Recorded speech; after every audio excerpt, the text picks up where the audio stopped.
Hello everyone. आज के इस वीडियो लेक्चर में कॉमर्स 11 स्टैंडर्ड का चैप्टर नंबर 2 का सबसे इम्पोर्टेंट टॉपिक जो है इंश्योरेंस में टाइप्स ऑफ इंश्योरेंस, उसके बारे में हम डिस्कस करेंगे। देखो, बेसिकली इंश्योरेंस हमने देखा एक एग्रीमेंट है जिसमें दो पार्टी इन्वॉल्व है। एक पर्टिकुलर पार्टी जो भी लॉस कंपनसेशन होगा वो पे करने का एश्योरेंस देती है, दूसरी पार्टी जो स्पेसिफिक अमाउंट में जो डिसाइड हुआ है वो अमाउंट में उसको प्रीमियम जो है पे करते हैं। ऐसा एक कॉन्ट्रैक्ट होता है, एग्रीमेंट होता है, उसको इंश्योरेंस बोलते हैं। बट लॉस तो हम सब जानते हैं कि एज अ ह्यूमन बीइंग हमारी लाइफ को भी लॉस हो सकता है, हमारी लाइफ भी अनसर्टेन है, फ्यूचर में कोई भी रिस्क अनसर्टेनिटी आ सकती है, एक्सीडेंटल डेथ हो सकती है। तो उस टाइम पे फैमिली मेम्बर है उसको सोशल सिक्योरिटी मिले, प्रोटेक्शन मिले उसके लिए। और हमारे साथ जो भी प्रॉपर्टी इन्वॉल्व है, जो हम इकोनॉमिक एक्टिविटी परफॉर्म करते हैं, हमारी शॉप हो, फैक्ट्री हो, बिल्डिंग हो, व्हीकल हो, जो भी हमारे पास वेल्थ के हिसाब से प्रॉपर्टी है, इट मे बी पॉसिबल कि कोई भी रिस्क अनसर्टेनिटी के हिसाब से ये जो प्रॉपर्टी है उसको भी फ्यूचर में डैमेज हो सकता है, लॉस हो सकता है। तो उस टाइम पे ये जो लॉस है, डैमेज है, उस पर प्रोटेक्शन पाने के लिए इंश्योरेंस पॉलिसी जो है वो ली जाती है। तो इस तरह से इंश्योरेंस जो है दो टाइप के होते हैं। एक टाइप उसका लाइफ इंश्योरेंस है, दूसरी जनरल कैटेगरी हम जनरल इंश्योरेंस बोलते हैं। तो हमें डिटेल में डिस्कस करना है life insurance and general insurance को। सबसे पहले हम लाइफ इंश्योरेंस के बारे में डिस्कस करते हैं। देखो, life insurance is nothing but an insurance policy which is taking और which is taken by an individual to protect life from accidental loss, accidental damage which may be occur in future time period। कि future में अगर अपनी life को कोई uncertainty, कोई risk के base पे अगर सफ़र करना पड़ेगा, कोई लॉस होगा, तो वो लॉस डैमेज से हमारी लाइफ को प्रोटेक्ट करने के लिए और हमारी लाइफ में एक्सीडेंटल डेथ हुआ तो हमारे फैमिली मेम्बर्स को सोशल सिक्योरिटी प्रोवाइड करने के लिए, सपोर्ट प्रोवाइड करने के लिए जनरल वे में इंश्योरेंस पॉलिसी जो है वो ली जाती है। तो वो जो पॉलिसी लाइफ के अगेंस्ट में है, हमारी लाइफ के लॉस डैमेज को रिकवर करने के लिए है, हमारी लाइफ के डैमेज और लॉस को प्रोटेक्शन देने के लिए है, वो जो पॉलिसी होती है उसको लाइफ इंश्योरेंस पॉलिसी बोलते हैं। The policy which provide protection against loss और damage to individual life is called life insurance policy. ऐसी पॉलिसी को हम लाइफ इंश्योरेंस पॉलिसी जो है बोल सकते हैं। तो देखो, यहाँ पे लाइफ इंश्योरेंस में भी दो टाइप की पॉलिसी जो है हम ले सकते हैं। एक है होल लाइफ इंश्योरेंस पॉलिसी, दूसरी है एंडोमेंट इंश्योरेंस पॉलिसी। अब हमें यहाँ पे ये समझना है कि होल लाइफ इंश्योरेंस पॉलिसी क्या है, एंडोमेंट इंश्योरेंस पॉलिसी क्या है, जिसके हिसाब से क्लियरली लाइफ इंश्योरेंस का पिक्चर जो है हम समझ सकें। सबसे पहले होल लाइफ इंश्योरेंस पॉलिसी। देखो, ये जो नेम है उसके हिसाब से ये पॉलिसी सजेस्ट करती है कि whole life insurance means the policy in which insuree means the person who take insurance has to pay premium throughout the lifetime period। कि भाई जो particular person, individual whole life policy लेगा उसको जब तक उसकी डेथ नहीं होती है तब तक जो प्री डिसाइडेड अमाउंट का प्रीमियम जो है डिसाइड हुआ है वो प्रीमियम उसको होल लाइफ पे करना है up to the death of a particular individual. सामने से इंश्योरेंस कंपनी, जो person whole life insurance policy holder है, जो प्रीमियम पे कर रहा है, उसके डेथ के बाद उसके जो लीगल हायरी होगी, वारसदार जिसको हम बोलते हैं, वो वारसदार को जो भी लॉस डैमेज, जो भी इंश्योरेंस पॉलिसी की अमाउंट डिसाइड हुई है, वो अमाउंट उसके हायर, लीगल हायर जो है वो नॉमिनी के तौर पे जिसको उसने दिखाया हुआ है इंश्योरेंस पॉलिसी में, उसको ही पे करेगा, not to the person who is life. After that only this particular compensation is provided to family member, means the legal heir which is decided under insurance contract agreement, उसको ही उसमें loss compensation जो है दिया गया है। देखो, यहाँ पे दो चीज़ ध्यान में रखनी है कि पूरी लाइफ ख़त्म हो ए पर्टिकुलर पर्सन की तब तक उसे पैसा नहीं, उसके वारसदार लीगल हायर उसको ही पैसे मिलते हैं। दूसरी, कि जो पर्टिकुलर पर्सन अपनी कैपेसिटी पे अपनी लाइफ की वैल्यू जितनी लगाएगा उतना वो इंश्योरेंस ले सकता है। यहाँ पे इंडेमनिटी का प्रिंसिपल जो है वो फॉलो नहीं होता है, क्योंकि लाइफ की कोई वैल्यू नहीं होती। कोई डिसाइड नहीं कर सकते कि भाई ये पर्टिकुलर इंडिविजुअल की वैल्यू लाइफ की इतनी है। तो अगर मैंने 5 लाख की इंश्योरेंस लिया, किसी की कैपेसिटी 10 लाख की है, तो वो वैल्यू के हिसाब से प्रीमियम पे करेगा और up to the death whole amount जो है वो होल अमाउंट उसको पे करनी है। ठीक है, तो ऐसी जो इंश्योरेंस पॉलिसी रहती है उसको होल लाइफ इंश्योरेंस बोलते हैं। दूसरी है एंडोमेंट इंश्योरेंस। देखो, the main difference between whole life insurance and endowment insurance is that in whole life the premium is paid up to death of a particular policy holder. इसकी death हो तब तक premium. But in endowment insurance a specific maturity period is decided in advance at the time of taking insurance or at the time of contract or agreement for insurance। कि endowment में एक specific maturity period decide किया होता है। से for example 15 years, 15 साल की आपने पॉलिसी ली, से फॉर एग्जांपल 5 लाख रुपीस। तो 5 लाख रुपीस की पॉलिसी 15 साल तक आपको जो भी डिसाइड होगा प्रीमियम की अमाउंट, वो प्रीमियम की अमाउंट जो है वो आपको उसको पे करनी है। अगर प्रीमियम की अमाउंट जो है वो आप पे करेंगे, वो पर्टिकुलर इंडिविजुअल पर्सन जो है उसको डिसाइडेड के पर कब तक, तो मैच्योरिटी पीरियड तक के 15 ईयर्स। 15 ईयर्स में अगर कोई लॉस और डैमेज हुआ कोई पर्टिकुलर पर्सन को, तो वो जो इंश्योरेंस की वैल्यू है उसकी अमाउंट जो है उसको लीगल हायरी को दी जाएगी। अगर कुछ नहीं हुआ से फॉर एग्जाम्पल, तो उसके हिसाब से जो भी पर्टिकुलर अमाउंट डिसाइड हुई है उसका बोनस के साथ, जैसे मनी बैक हम पॉलिसी बोलते हैं कि मैच्योरिटी पीरियड ख़त्म होने के बाद अगर कुछ रिस्क नहीं हुआ तो पूरा अमाउंट जो है बोनस के साथ वो पर्टिकुलर पर्सन को रिपे कर दिया जाता है। उस तरह की जो पॉलिसी उसको एंडोमेंट इंश्योरेंस बोलते हैं, जिसमें मैच्योरिटी पीरियड डिसाइडेड है। जबकि होल लाइफ इंश्योरेंस में मैच्योरिटी पीरियड नहीं है, जब तक पर्सन की डेथ नहीं होती है तब तक उसे प्रीमियम भरना रहता है। जबकि एंडोमेंट में specific time period maturity period decide हुआ है तब तक भरना है। यहाँ पे अमाउंट जो है कंपलसरीली जो लीगल आयरे उसको ही दी जाएगी, नॉमिनी वारसदार को ही दी जाएगी। यहाँ पे अगर पर्सन को मैच्योरिटी पीरियड के हिसाब से कुछ नहीं हुआ तो जो भी प्रीमियम की अमाउंट उसने पे की है, अगर मनी के बैक पॉलिसी होगी तो पर्सन को बोनस के साथ फिर वापस मैच्योरिटी पीरियड के बाद मिलेगी। तो ऐसी जो पॉलिसी है उसको बोलते हैं एंडोमेंट इंश्योरेंस। अब दूसरी कैटेगरी जनरल इंश्योरेंस।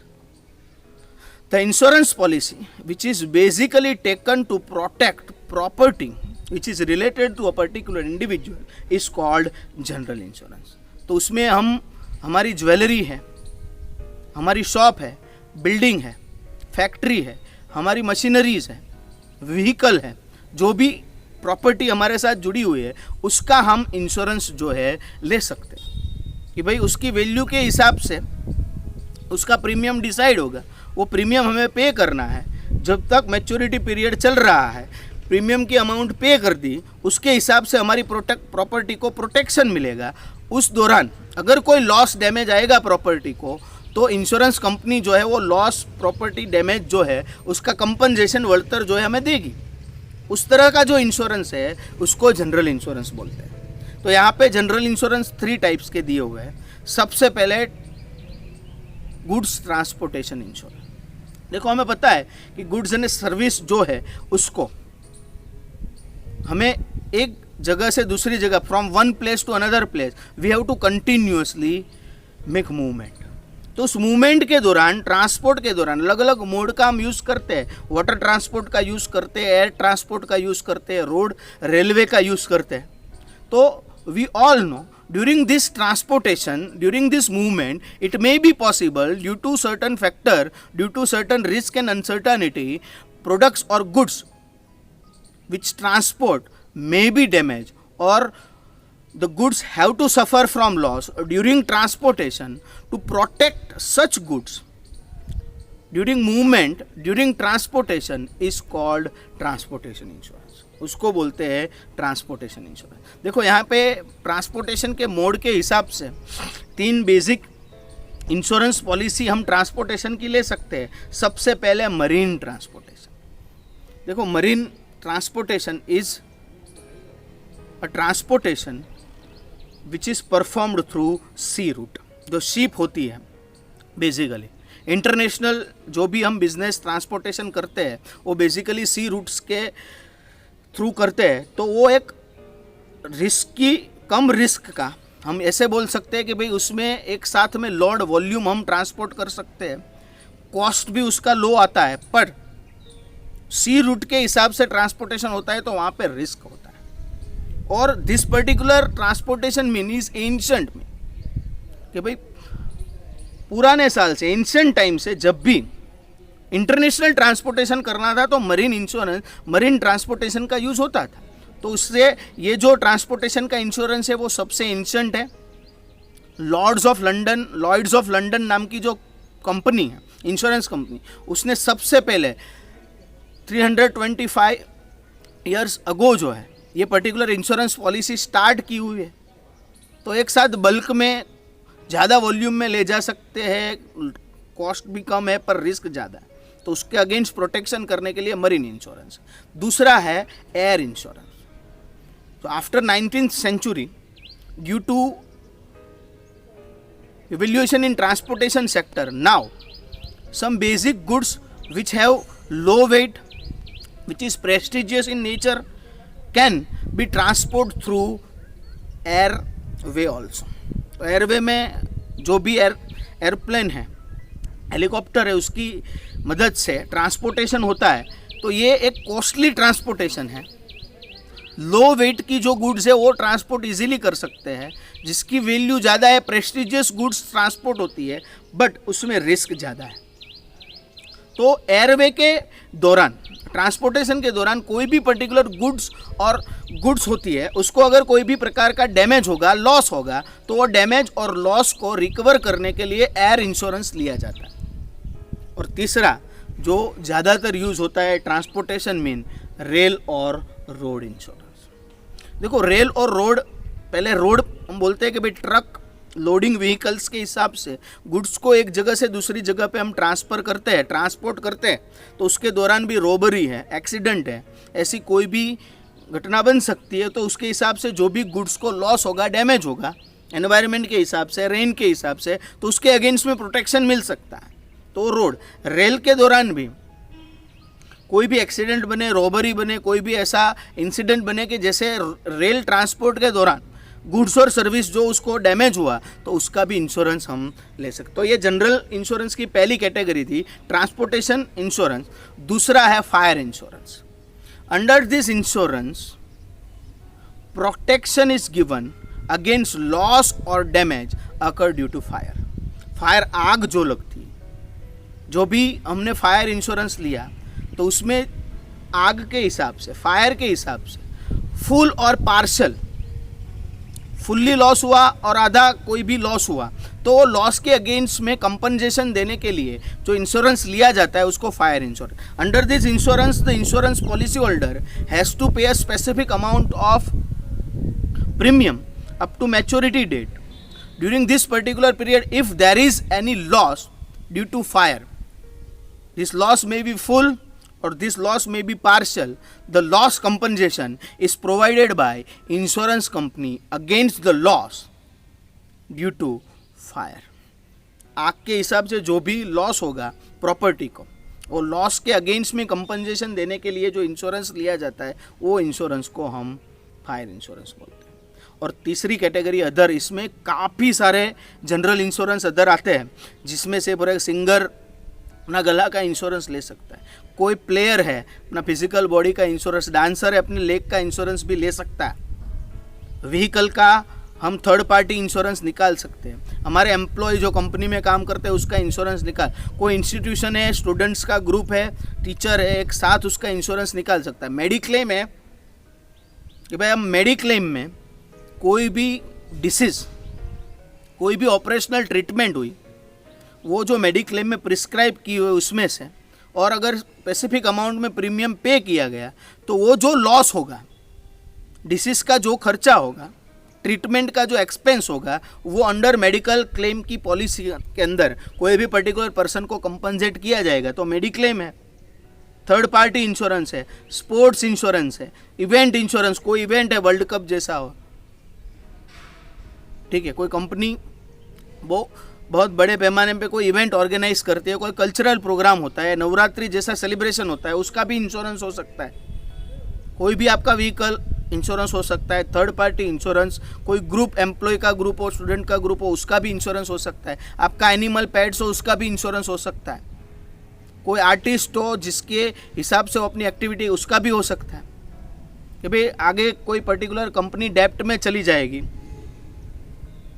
तो उसका ऐसा सिचुएशन आए, तब जो लॉस होगा वो कौन भरपाई करेगा, तो उसका भी इंश्योरेंस ले सकते हैं। इन शॉर्ट काफ़ी सारे अलग अलग प्रकार के इंश्योरेंस डिफरेंट टाइप्स के रहते हैं जो हम अदर जनरल इंश्योरेंस में ले सकते हैं। तो देखो इस तरह से इंश्योरेंस के दो कैटेगरी हुई मेन, एक लाइफ इंश्योरेंस जिसमें whole life and endowment insurance हुआ, एक जनरल इंश्योरेंस जिसमें goods transportation insurance, fire insurance and other insurance की कैटेगरी जो है हमने डिस्कस की। तो ये था आपका टॉपिक टाइप्स ऑफ इंश्योरेंस।